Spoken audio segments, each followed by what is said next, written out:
electronics.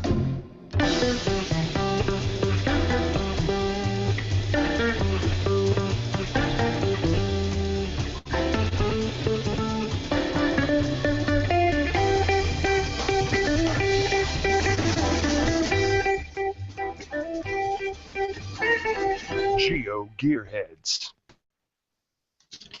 This is a 142nd episode of the GeoGearHeads, the show for the tech-enabled location gamers, especially geocachers. I'm Daryl W4. And I'm the bad cop, and tonight we have a conversation about using Evernote to support geocaching. And with that, a special guest. We also have some feedback from the last show, and, get this, a geocoin to give away. We'll get into that shortly, but we're thrilled that Cache at Night is once again sponsoring this week's episode. Both the Bad Cap and I have ordered supplies from them. Some are, part of our essential geocaching toolkit, like stuff that we spoke about last week. One of mine is the Link flashlight, which is this cool little flashlight that I can clip to my bag to keep it, nice small light with me at all the times. They also have the Inca weatherproof pen, similar to the space pen that we talked about. Nice small package. Or they also have the all-weather standard clicker pen if you're looking for something with a little bit more traditional form. Maybe you're looking for a good way to carry the spare batteries. There's plenty more gear. You'll likely want to, just poke around, find some stuff that you can add to your geocaching essentials. So check out the website from the banner in our show notes, or just browse over to cacheatnight.com to see for yourself. Thanks again to Cache at Night for sponsoring this edition of the GeoGearHeads. Oh, Daryl, I like the idea of those pens. There's a bunch of cool stuff over there I missed. I'm going to have to go back and have another look. But first, let's welcome the returning guest, Scott Burks, to the show. Hey, boys, how you doing? We are all doing well. Good. It's great to be back, and I understand we have some geocaching tools submitted from your listeners. Yeah, we do. The first is actually a voicemail, which we also received in email with a photo. For those of you following us on Facebook, Google Plus, and Twitter, you probably caught that post on Tuesday. But let's go ahead and listen to the voicemail. Hi, this is Giz calling from New Hampshire. I'm calling in reference to last week's episode about essential tools, and I found that an item that I've recently purchased at the Gone Caching geocaching store in Nashua, New Hampshire, has really been invaluable for me when I'm out there caching. The item I'm referring to is a pair of tweezers, but these are different. These are produced by a company out of Connecticut called Uncle Bill's Silver Grippers. And this is a detachable, small set of tweezers that you can attach to the lanyard on your GPSR. And when you use the tweezers, you can then reinsert it into this cool little holder that protects you and doesn't poke you or get loose. So that's pretty neat. The other thing that I've also recently attached to my lanyard is produced by Buckmasters, and it's a nano flashlight. And it's about an inch long, attaches to the lanyard, and basically you turn the casing around it to make the lamp go on and off.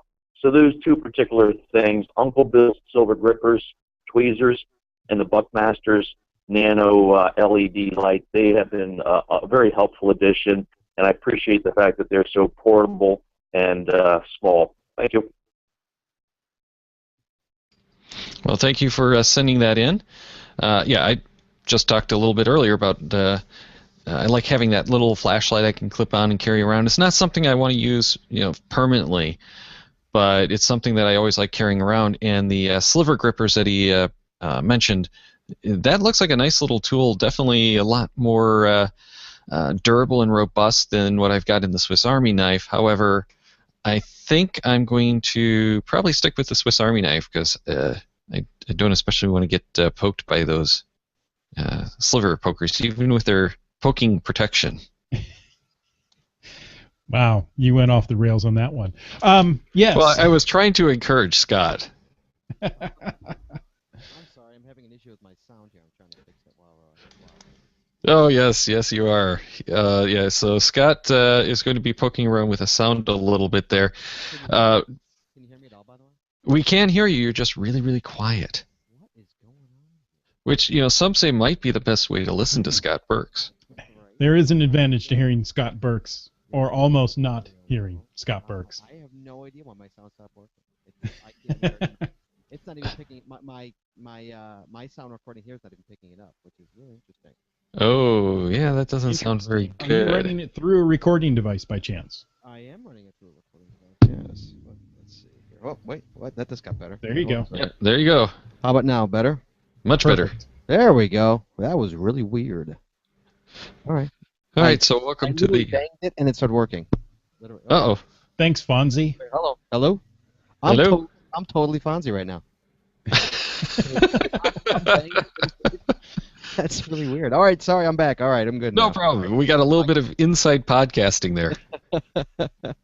Wow. All right, I'm back. Go ahead. Excellent. Okay. Well, Chris, you want to read the next email? Certainly. We got an email from Juris1C. It says, I enjoy your latest show about essential geocaching tools and decided to share my experience. For a couple of years now, I'm not leaving the house without two items joined by the keyring, a small flashlight and a 58mm Victorinox knife. I have the Fenix E05 flashlight, but that could carry any small flashlight. But that could be any small flashlight powered by a AAA battery. The Swiss knife, on the other hand, is specifically chosen to have a pen and tweezers in it. There are several models, but the one I've chosen is a Victorinox Manager. I found that this small duo of tools, which fits in the palm of a hand very organically, has helped me out a lot. It doesn't have a very bright flashlight or an advanced pen, but it has the benefit of being small and always with me. No need to explain why my pen and tweezers, but I have been surprised on how often I use the small flashlight, even while looking for caches during the day. He also included a photo that will be posted along with on the three of our social media accounts Friday morning. Yeah, so I think we see a theme here of flashlights for sure. Flashlights and pens. And Yeah. tweezers. Well, and he's definitely right that having the flashlight, especially in the day, you want that to look into those little cubby holes because it's worse during the day when you've got those heavy shadows because of the sunlight that you can't see in places. Oh, absolutely. You know, I've learned, especially caching at night, I've found many caches at night that I never would have found during the day, just by having a flashlight in hand. So, a lot of the times, even if I'm caching during the day, either I or Short Units will have a flashlight on us. Nice.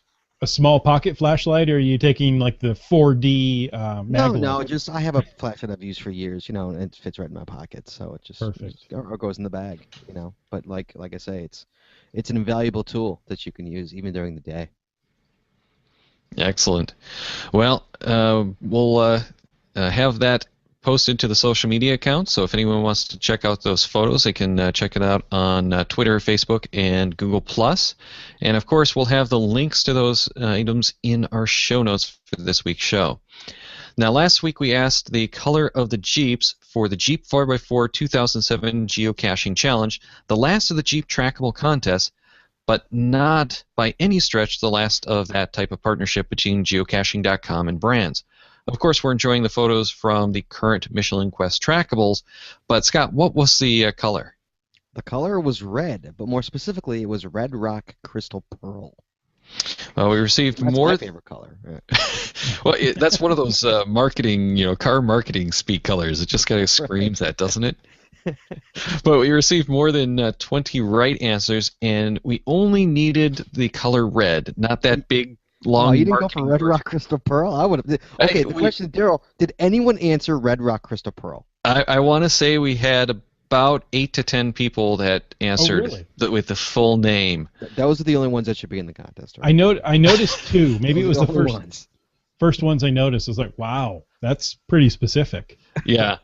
Yeah, so there were, we got a whole bunch kind of all at the same time that came in that way. But yeah, I'd say at least a third of the entries gave that. Mm-hmm. But only one of them is going to get that GeoCoin from Cacher Audio. So Scott, who do we draw as that winner? This is that is Nighthawk 700, whose entry was picked at random. So congrats, and please email GeoGearHeads@CacheManiacs.com with your mailing address. We'll have another one of those prize packs from CoinsAndPins.com next week, so make sure to listen through the end of the show for that question and that you'll need to answer for next week's drawing. Well, now it's time to get into Evernote. It's a subject we last tackled with XPunkX years ago on Beta 09. Evernote is basically a really fancy note-taking platform with Android, iOS, so like iPhone, iPad, Mac, and Windows native apps, plus web apps for the devices without the native support, or for when you can't install the app, say on a friend's computer or at the hotel. Mm-hmm. The basic account is free, but there's a premium account for $5 a month and an enterprise account for $10 a month. The paid versions give you some good features, but the biggest are the options for offline caching, and we're not talking geocaching. We're talking, downloading the notes into the device and, pulling your data connection. And the ability to search within the docs, PDFs, and photos, and other types of documents as well, that you're actually dropping into your notes. Now that we have the background info done, let's kick this off with some feedback from our fellow GeoGearHeads. First one we get from Pink Unicorn via email. I'm just listening to GeoGearHeads 130, and it seems to me that your method of handling solved mysteries with Evernote and whatnot sounds very clunky. When I've solved something, I put the final chords along with the hint, extra codes, whatever happens to be important and isn't on the cache page already, in the personal cache note field on the cache page, not the corrected coordinates field. That means I can always see it in the web interface. However, it also means that CGeo can pick it up as a personal note and pick out any coordinates from the note and show them as waypoints for the cache. So the solution is always with me. Thirdly, having the final chords in the personal cache note field helps me in project-gc.com as well. There, I can use the Solved Mysteries page to see all of my caches with coordinates in the cache note, not just mysteries, on a map to plan my trek, plan my route to pick up as many solved caches as possible. Trying to do this from the geocaching.com map that shows everything on the original location always tends to end up with a route plan that has caches in the wrong order. Project-GC can be also exported. Can also export my solved mysteries as a GPX file to transfer to my real GPS. Now note, these Project-GC functions are limited to paying members of Project-GC. Also, if I'm at home planning for new caches, I can get Project-GC to show the cache saturation map, like the one geocaching.com just recently added. The difference is that this one will also show your solved mysteries, multis, where I goes, what have you, in the right places. He goes on to say, for mysteries, I'm really talking about after I have solved the mystery. Before solving it, I may have a lot of documentation that either goes into the personal cache note, if it's small enough to fit there, or files in Dropbox. When it comes to the information to be sent for Earth caches or virtuals, I really have two modes. If the answer is reasonably short and I'm somewhere where I have internet connectivity, I will compose the message and there send it before leaving. In the other case, I normally jot down what I need on paper. Normally I have my paper checklist of my planned caches for the day in order. I try to put the formulas for multis and questions to answer for Earth caches and virtuals there as well, so that when I just have to fill in the blanks. My experience is that noting stuff on a piece of paper is both faster and safer than solely relying on a device. I will make field notes in my GPS as well so that I can double check. The best thing with the way I do it is really that I have all the final coordinates from my local area available directly on the map in Project-GC so I can see it easily when there's free space, or more often when there isn't. Or when I want to place my own caches. That's a really good tip. As far as I know, CGO will make waypoints out of any and all coordinates it finds in the notes. Project G-GC will consider the first coordinate in the note to be the final coordinates and ignore the rest. All right, so a lot of information there, and the big thing that he's or she, I'm not sure which they are, but sorry, I apologize for that. It's pink unicorn, Daryl. Pink I'm going to go on unicorn, the assumption. Yeah, well, you never know. And I apologize if I'm wrong, but total assumption it's a woman. Yeah, I'm going to throw it out there. I'm going to throw it out there and say it's a woman. yeah, I think you're probably right on that. I would tend to agree.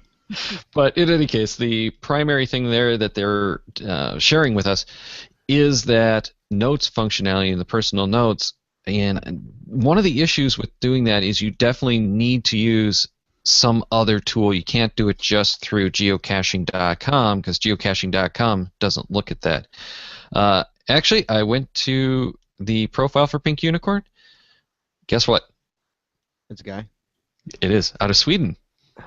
See, now I feel bad. Well, let me preface this by saying, as mentioned in the last show, I was on the Evernote I show. I love Evernote. I use it just about daily. It's become a part of my life, much like Dropbox. Dropbox and Evernote, my two favorite apps that have literally changed my life and made my life so much easier. That being said, with Evernote, I agree with what he's saying with the GC.com. The difference is with Evernote, usually it's caches I've already gotten, not like, so I don't need them in the GC.com. I'm actually putting them into a database. So if somebody calls me for a phone a friend or whatnot, I can quickly go to Evernote and pull it up, just by searching for the cache or searching, whether alphabetically or by the finder, or by the hider, excuse me. So while it's good for while his method is good for caches I have yet to get, once I've gotten them, they go into my Evernote. Just as a storage database for hints, pictures, and/or final chords. Yeah, well, that's the nice thing about Evernote is you can compile all of that media into the one note. Right. So you have your photos. You can, I use it, and what he's talking about, I think, was really I was talking about doing all the solving through Evernote, and then I would take the final chords and use the corrected chord function in geocaching.com. And one of the reasons that I like doing it that way is I can take those pocket queries right out of geocaching.com and use them in the GPS or load them on the phone, whatever. Everything that I have is going to have those updated chords. If it's in that personal note field, it's not going to be transferred as a waypoint or as the new final by the pocket queries from geocaching.com. You're going to have to go through something else to get that set up. And if you have an app that doesn't support the personal notes, that might not work. But if you're using CGO and if you have the premium Project GC account, then yeah, this sounds like a great way to go because you do get all of that additional flexibility. Absolutely. Now let's move on to Kitty Catch, who emailed us saying that she's been using Evernote since she heard about it in our last show earlier this year. Heard it in our show earlier this year, and I think that was the one that you were last on, Scott. Yeah, I'm assuming, yeah. Yeah. Unless you did one without me that I don't know about. Well, we've done many shows without you. I mean, Evernote show. Oh, those. No, we don't talk about those, Scott. Don't matter. Only the Evernote shows matter. Yeah, this is now GeoGearHeads, the Evernote for caching show. The other shows are just fillers. Right. In any case, she goes on to say, it's a great tool not just for geocaching, but helps me organize many aspects of my life. Absolutely. It's a great tool for road trips. I make up a list of caches I really want to hit. I tick them off when I'm done and can add details about trackables or special experiences. I also save puzzles to a notebook and tag them as either solved, unsolved, found, unfound, which makes it very easy to work out which puzzles I want to work on.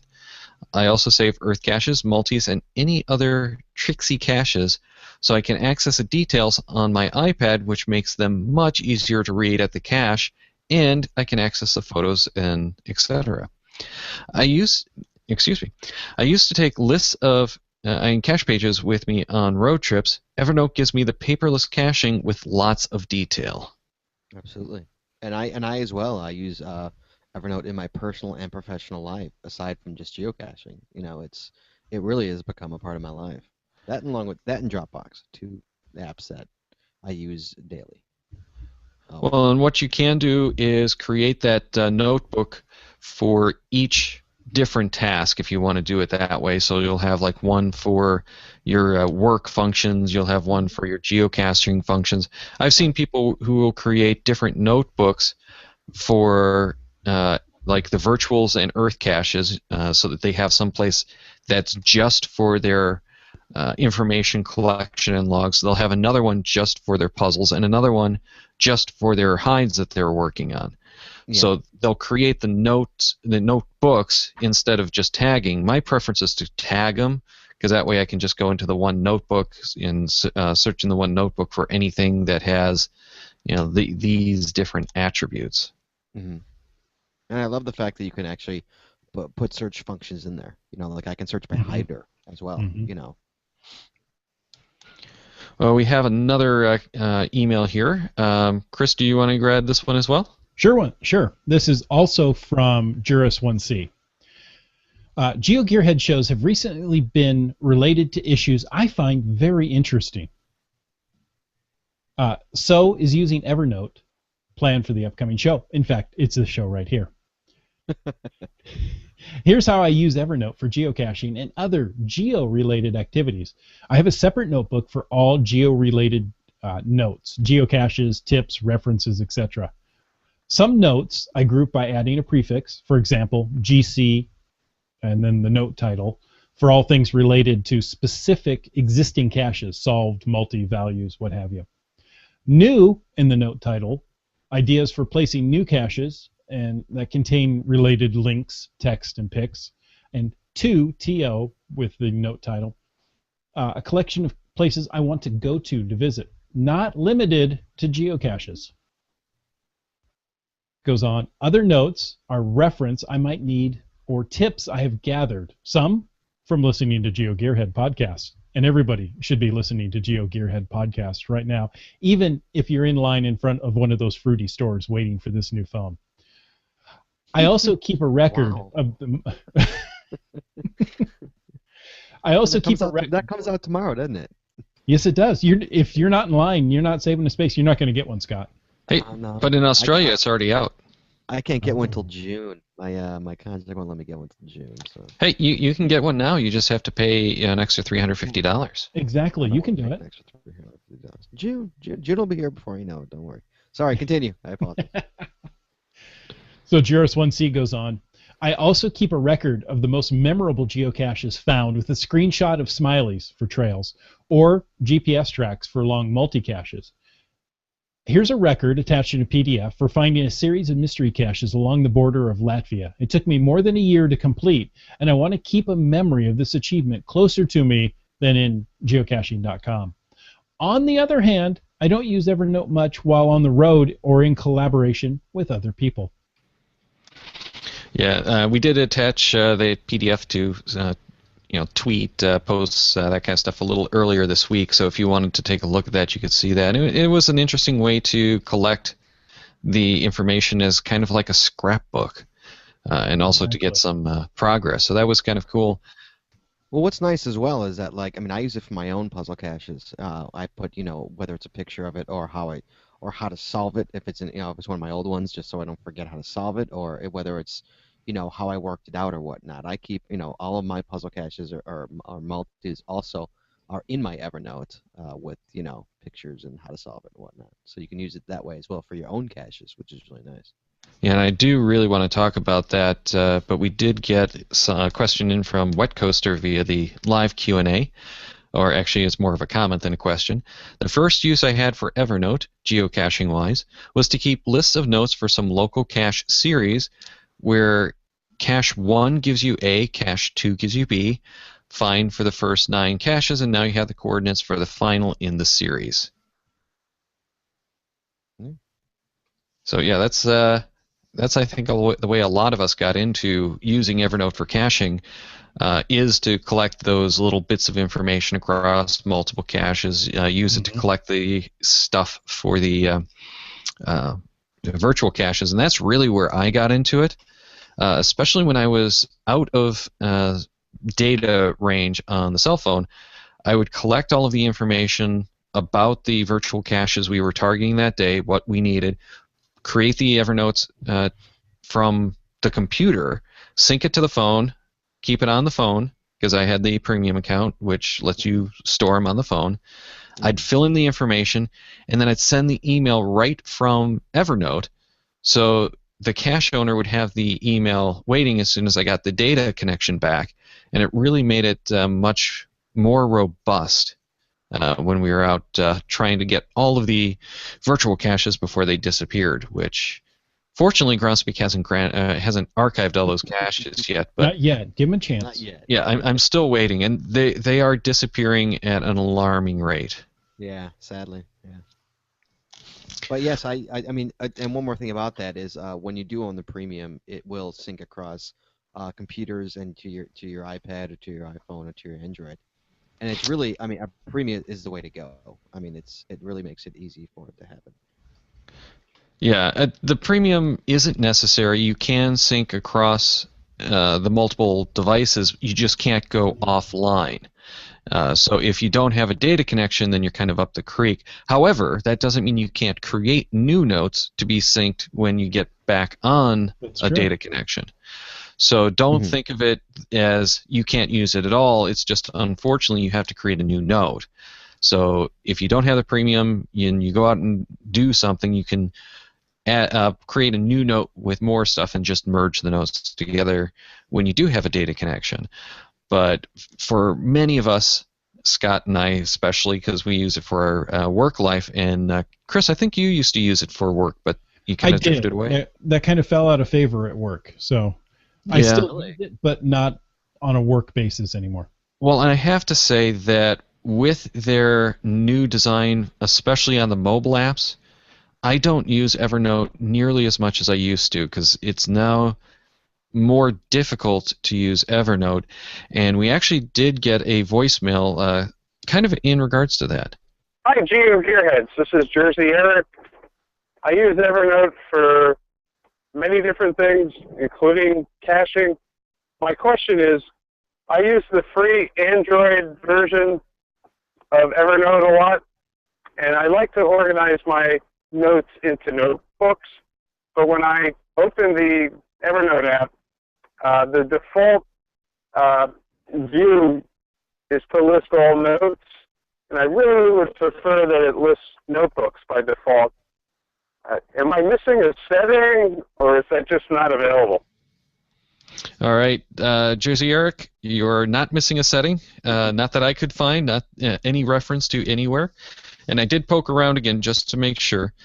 And you're not alone. This is not an Android issue. This is Android and iOS has this really obnoxious issue, in my opinion, that it always defaults to the all notes. And most of the time, I don't want to be in the all notes. I want to be in something else. Yeah, something specific, sure. Yeah, like my default is the notebook, and one of the reasons I have those notebooks is so that I don't have to see work stuff while I'm out geocaching or vice versa. Mm-hmm. You know, and I have one of my notebooks is essentially my read later section. So I'll take different technical documents and how-tos, that kind of stuff, drop them in that notebook, and that way I can make my notes right alongside that text, and I don't have to have a data connection for it. Mm-hmm. But when I get into that mode, I don't want to be seeing other things like my geocaches while I'm trying to figure out how this programming thing should be working. Well, I know they updated the app. I know the iOS app anyway. They updated it about 6 months ago, 5 months ago. They did. Well, they've done a couple of major updates. A complete redesign of it, which I'm not a big fan of. Yeah. I still use it, but it was a complete redesign of it. I know that. Yeah. Well, and the first major redo was about a year, I think, ago, and that was the one that really made it terrible. Then they did another redo that made it more usable again. Don't hold back. Tell us what you really think, Daryl. People were not happy. Well, I don't like a lot of what they've done to the desktop app, but the desktop app was a lot more usable than the mobile apps were. And my understanding was they did get a lot of complaints, and they've addressed a lot of that. So the app is much better now. It sounds like really what happened was they had to do a complete overhaul of the entire code base. So they kind of went back to the drawing board and said, okay, looking at mobile, how do we build this to be a good mobile app that really takes advantage of the mobile experience? Mm-hmm. And they didn't get it right. So now they have to kind of work their way back to something that's more useful for the serious note taker. Yeah. And this is one of the big differences with like Evernote versus something like Google Keep. Google Keep is just, throw in some basic information. Evernote is for the serious note taker where you're doing a lot of notes, you're in there on a very regular basis, and you want that mixed medium. You don't want just basic notes, you need a lot more. If you're a pro or a premium or an enterprise member, they even have a presentation mode. Yeah. You can pretty much go and build, Mhm. instead of using PowerPoint, you can build your Evernotes to share. Mhm. I don't think I'd ever want to try that, but it's something that I could see using in a meeting. So I've seen it. you have your notes of what you're working on with this project. You can go through it as a catch-up, that kind of stuff. So yeah, Mhm. I could see doing that in a geocaching event of some type. Here's the process I went through to solve this cache, or here's the process I went through to hide this cache and make the puzzle for it.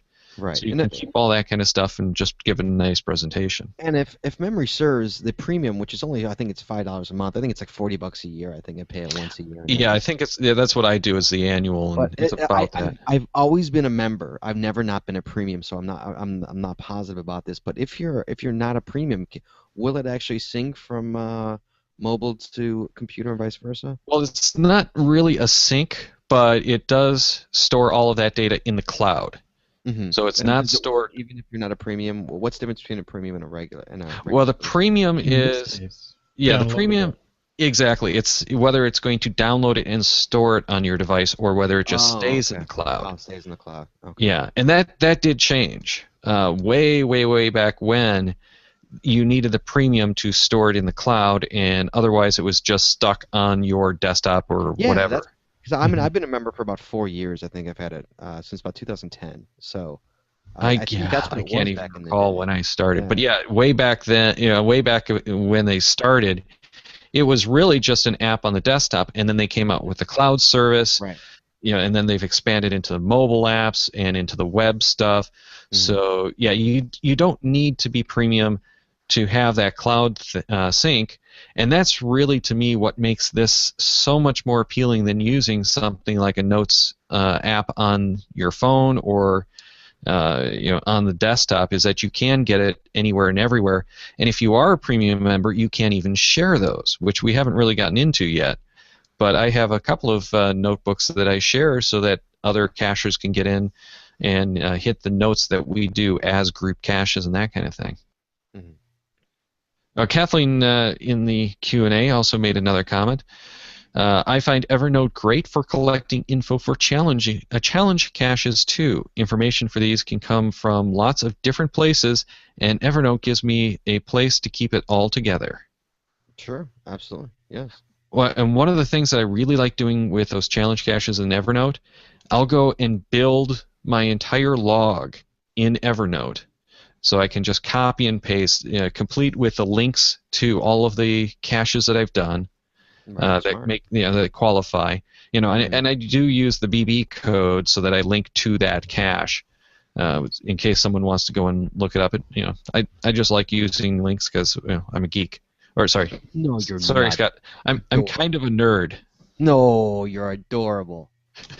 No, I'm kind of a nerd, which I take exception to. I'm very much a nerd. I'm not kind of. I am. No, you're not. Inside joke from the cache page for the flash mob. In any case, nerd. it gives me a nice way to prepare that. And if you're using something like Project GC, it can actually prepare that text for you. So you get all that stuff collected, you drop it into your Evernote. When I get to that cache and actually log it using the phone, I just have to highlight that, Right. copy, paste, and I'm done. Done. Exactly. Yeah. So yeah, it's a great way to prep all of that kind of stuff as well. Yeah, I mean, once you start using it, just in not only geocaching but daily life, you'll find so many uses for it, and to make your life so much easier. Yeah, It no, really is a great app. that doesn't mean that, like Pink Unicorn hinted at in his note, or well, he came out and said it. He likes working with pencil and paper for doing stuff, and there is a lot of things like when you're sitting down with all of this different information about this puzzle cache. It is a lot easier and nicer to just have that pen and paper there and sit down and see it, mess with it and write. But yeah, what I do is I'll go around, take the photos of the different signs that lead up to that, or whatever.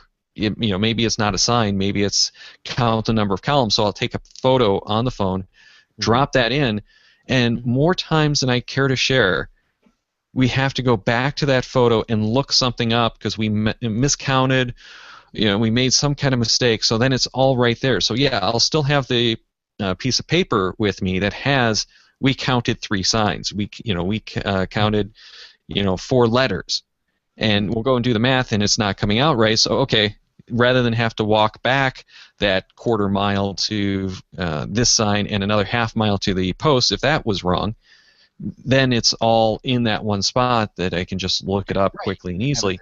Add the one folder. Yeah, exactly. Yeah, and then I'll transfer that information into the Evernote with all of the addition and everything, in part so I can look that up if someone happens to call and say, hey, I'm having a lot of problems. Do you remember, is this answer right? Is that answer right?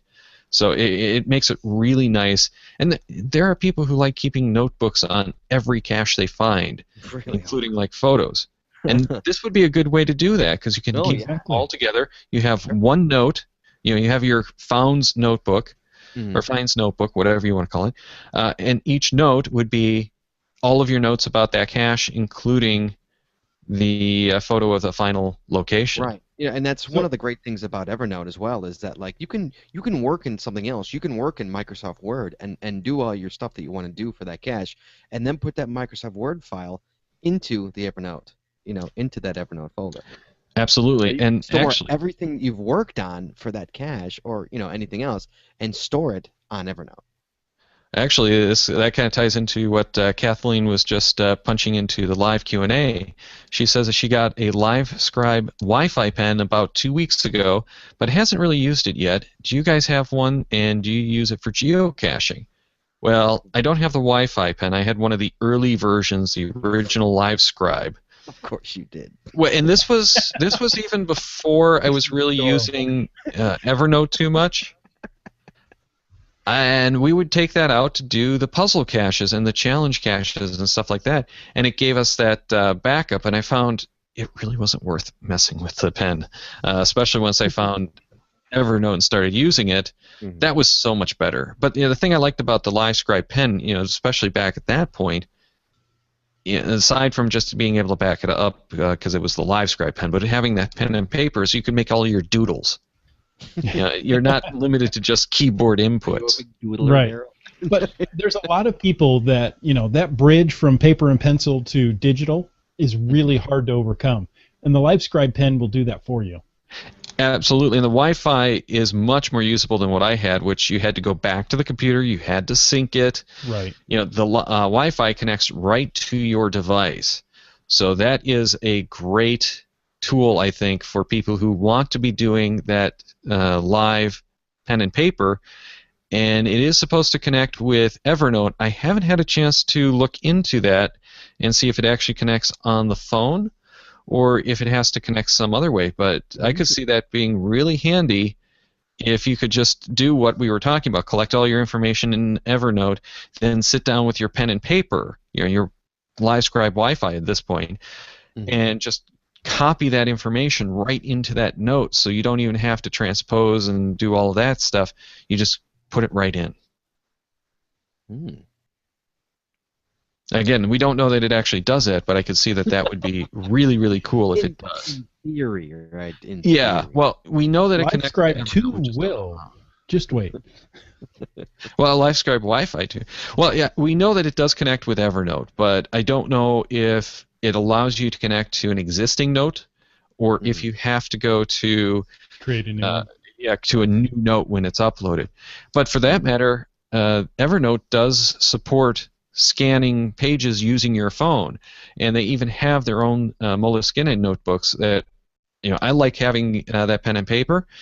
I can take a picture in document mode within Evernote and have that saved without having to go and type it in. And if you're a premium member, they essentially do OCR, and I believe it's actually something like Mechanical Turk or whatnot, where they're actually having real humans go and transpose it for you. Really? So it does make it searchable. So if you have, John and George went blah, blah, blah, yeah, you can search for that after a few hours. Interesting. Yeah, that's cool. And we got some more feedback from Native Texan. I used to use Evernote a while back and still have some of my geocaching notes there. Some of my coworkers that used to share info with are no longer there. More coworkers use OneNote now, which is another tool. We actually talked with her on the Caching Together, I think it was, or Working Together show. Working together, yep. Yeah, and that was one of the ones that she brought up. And I do know a lot of people who use Evernote because they're in that Microsoft universe and really like it. Yeah, sorry. But yeah, it's a very Microsoft take of Evernote, and from what I understand, it's not necessarily as full-powered, but it's also easier to pick up. It's easier to pick up, and from any of the Microsoft products, you can print directly to OneNote. So there you go. you got it. There are advantages to OneNote. Well, yeah, of course. It's not as mobile friendly. Yeah, that's the Well, I thought that they fixed a lot of that now with the latest release of the mobile apps. And if you're on Windows Phone, then it works on Windows Phone. Well, come on, let's be. Come on, there's 3 people on Windows Phone. I ran into one person here locally who was using Windows Phone to go caching. I have never seen one in the wild. Yeah, I've seen one. Really? I've seen one. I'm in the backyard of Microsoft, so I catch Microsoft employees from time to time using them. Well, I have seen more than one Windows Phone in the wild, just only one in the hands of a cacher. Really? Yeah. I've never even seen one in the wild. No. Yeah, no, I've seen a few in the wild. I kind of like what Windows Phone is trying to do. It's the way I see it. It's the smartphone for people who don't want a smartphone. Much like Windows is the operating system for people who don't want a good operating system. Well, no, Down boy. Yeah, Windows Phone is more for the people who just don't want to have to deal with it. It's yeah. I just want a smartphone. I don't want to have to deal with any of the stuff that you have to deal with on any other smartphone, including finding a whole lot of apps and sorting through which ones are good. Right. Why take all the time to sort through these hundreds of thousands of apps? We're only going to give you 10. And Cortana can find them all. They do have a few thousand. It's like Russia in the 80s. These are your apps. Enjoy. But I have to admit, Cortana is the killer app for Windows Phone. Yeah, I haven't played with that at all. I haven't seen a Windows Phone actually since Cortana came out. But we're getting a little bit far off of Evernote. So let's let Native Texan bring us back in. And she said, I like Evernote. When you start a note during an event on your calendar, it starts the note with the event name and your location. Mm-hmm. That actually drives me nuts sometimes. I'll have blocked out, caching with so-and-so, and then every note I create that day starts out as caching with so-and-so. Mm-hmm. Grrr. Worse things have happened. It always starts out with first world problems over there. Listen to you. Yeah. Hashtag first world problems. But it is cool. That's one thing we haven't had a chance to really talk about yet. Is this does geotagging on the individual notes. So when you create a note, it tags your location if it's done from a location-enabled device. Mm-hmm. From the computer, if you have Wi-Fi on, it will even do that based on the Wi-Fi location. I assume it actually works with GPS is connected to like the Windows tablets and stuff, but I haven't actually tried that, so I don't know that that works. But this is one of the things that I'll do with all of my solved puzzles. As I take the chords and I put them in there, because you can search for notes near me. So once I've solved that puzzle, I can pop up Evernote like, okay, I'm in this area that I didn't expect to be here. Do I have solved puzzles? And I can just pop it up in Evernote. I don't even have to go and pop up the app, which doesn't make a whole lot of sense really if you've already got caches loaded into the app and you're going to go caching. It's more of a, hey, I'm here, I'm already in Evernote working on stuff. Show me the nearby caches, and there we go. Here's all the caches I solved near here. It's brilliant. Yeah, it's great. And if you don't have data with you, that's a great way to go about it. Yeah, well, and that's another good point, too, is if you're out of range and you haven't loaded the caches, at least then you know the puzzles that you've solved or the challenges that you've qualified for.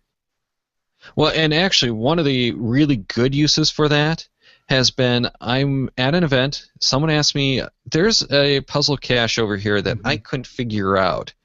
Oh, okay, cache is near here. Yeah, that's one, yeah, and you just pull it up and you show it to them and you're done. Right. Yep.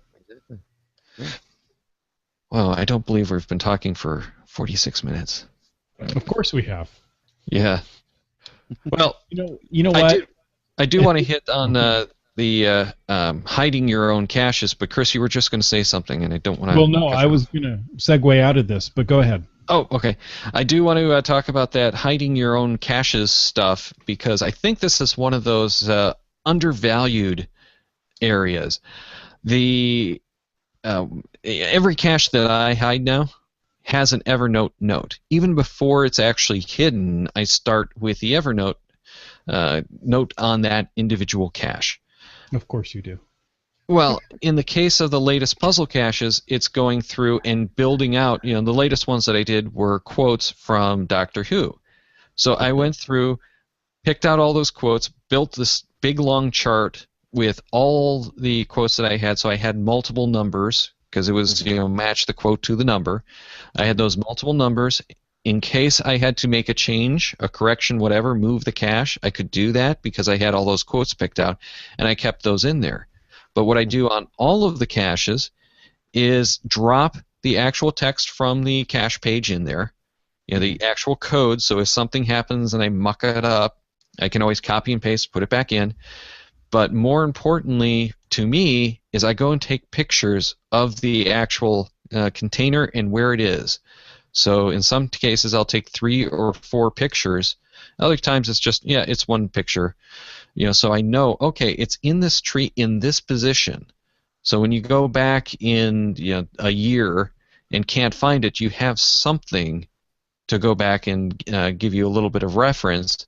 Right. And it's really nice to have that, including if like your reviewer asks for a little bit more information. Right. And it's also nice because, especially when you put a series out, not a GeoTrail, but an actual series out, you can have that reference, because if you got a series of 15 caches and number 7, where's number 7? You're like, I don't even know what number 7 is. Hey, I did 8 and I was having problems with that. So it's also nice to have pictures of that. Yes, you can reference that to know which one is which. Yes. Yeah. Again, and like I said before, for all my puzzle caches and all my multis, I do have Evernote pages for all of them. Yes. Yeah, and it's just a really nice way to keep references on your own caches so that you know what's going on. Keep notes even. I'll put notes in the cache page on what size a log it is, especially for like those rolled logs. So when someone says it needs a new log, okay, which size do I need to make and take with me? Sure. So even for that kind of little information, that's really worth having. And especially when you get into something like an Earth cache, okay, who did I talk with? What's their contact number? All of the permission stuff. Keep that in there. And in some cases, you have to have that form filled out. That is, your cache permit request. Take a photo of that and drop it in the Evernote as well. So you always have all of that backup. So if there's ever any question, it's always right there.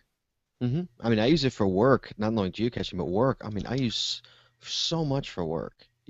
For just when I know stuff's coming up or I'm gonna need this later or whatnot, I just throw it in the Evernote. Throw it in the folder and with the client's name and boom, I got it.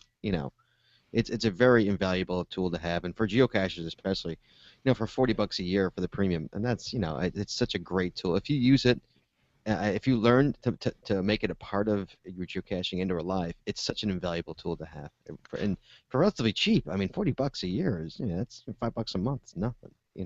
All right, Starbucks coffee, and you got a backup of all your stuff. Well, and it's free to try it out. Give it a shot. Exactly. It's You free. don't have to pay the premium. Yeah, you don't have Exactly. And then when you find that you are using it, if you find that you really want to have the stuff offline, it's a great way to go. Wet Coaster, though, talking about the details of the cache hide, said having full details of your own hides in Evernote would be great if someone adopts it. to. Absolutely. good point. Excellent point. Think of that. Yeah, Yeah. absolutely. Great thing to go. He also said, I've started doing screen captures of caches I'm going to look for, sync my tablet, then I'm good to go if I'm going out of cell phone range. Also, data plans up here in the frozen north are high on cost and low on data, which is very, very true. Wow. And I've seen people do that kind of stuff before. I'm just not really a big fan of doing the screen captures. I prefer it to be text and images in a fairly native form. And there are some other tools to look at for that. Doing the screen capture is quick and easy, and you've got that OCR in the paid version, where you're going to be able to go and search on text in that picture. Right. Well, I was going to say, if you're going to do it, if you're going to do it using Evernote, there is a web clipper. All you have to do is highlight the text that you want, hit the web clipper in your browser, and it's in as a note. So that would be a lot quicker and easier than doing the screen capture. On a computer, maybe not on a mobile device. Well, on the mobile device, there are booklets, bookmarklets, whatever they call that, to do the same thing. Or, if you don't have that supported, you can email the cache page to your Evernote email address, and everyone gets an email address from Evernote specifically for this kind of thing, where you just send an email to yourself and it becomes its own note. So that's actually going to be the best way to do it if you're out with poor data performance. Email the cache page to yourself, sync it up over Wi-Fi, and head out. But there are other tools for that kind of stuff, like Instapaper and Read It Later, that are probably going to be a better solution than doing screen caps. But the screen caps are going to be quick and easy.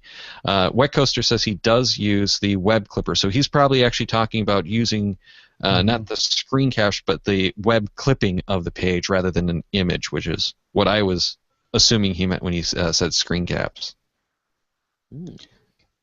Yeah, so a lot of good information tonight. Yeah, a lot of good stuff, and we barely scratched the surface. We'll have to do another Evernote 3, but not for a little while again, and by that point we'll have to start all over again. Well, Scott, we're hoping you're going to stick around for a little bit of random discussion for our patrons. I can try, yes. All right, and before we get into that, why don't we tell people where they can find you online and otherwise? Me personally? All right. Well, I am one of the hosts of the Geocaching Podcast. That's at the Geocaching Podcast. I am also, you can find me on Twitter at Scott Burks, and on Facebook, sburks, I think it is, facebook.com/sburks. But Twitter is, I'm more Twitter than Facebook. So. Well, thank you very much for joining us. We had a lot of fun talking, and man, we could go on for probably another hour with this stuff. Easily. But there's a lot of people waiting for the end of the show, because at the end of the show, we always say that there's a contest coming up. So open your email client and address a brand spanking new email to geogearheads@cachemaniacs.com. Now, in the subject line, put question 143, because we have another prize pack from coinsandpins.com we're going to give to someone during next week's show. In the body, include your geocaching.com screen name. Make sure that's to us by September 24th, 6 p.m. Pacific Daylight Time. That's 9 p.m. Eastern. Even if you want to, that could be September 25th, 1 a.m. UTC.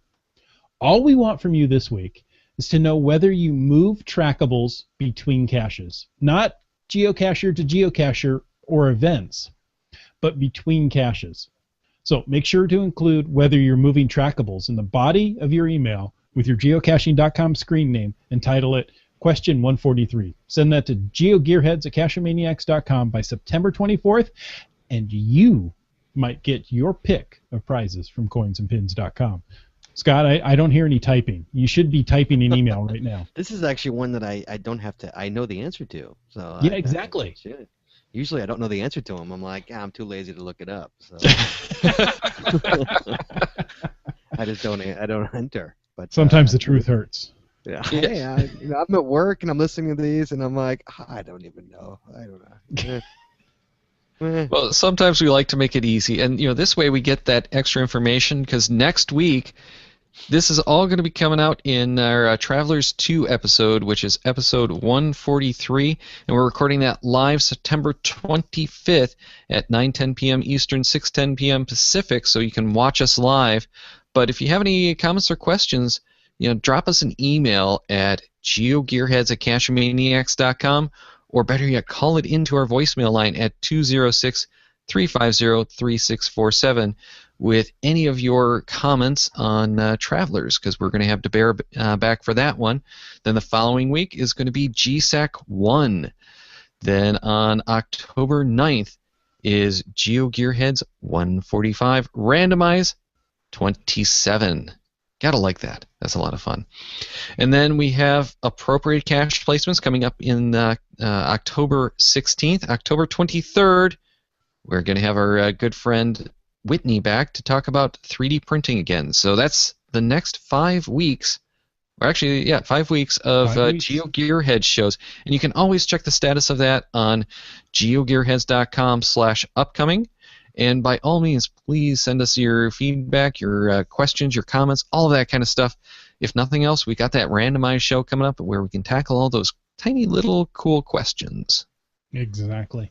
Now make sure to check out the Cachemaniacs website at cachemaniacs.com for more on the GeoGearHeads, including show notes from this and all our episodes.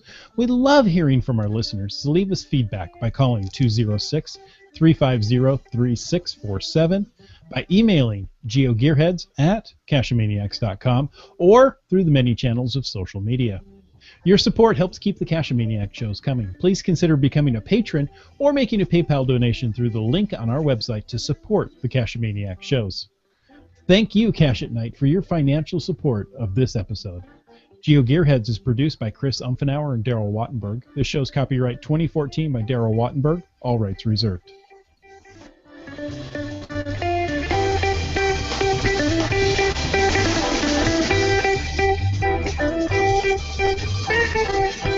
Cash with the Cachemaniacs.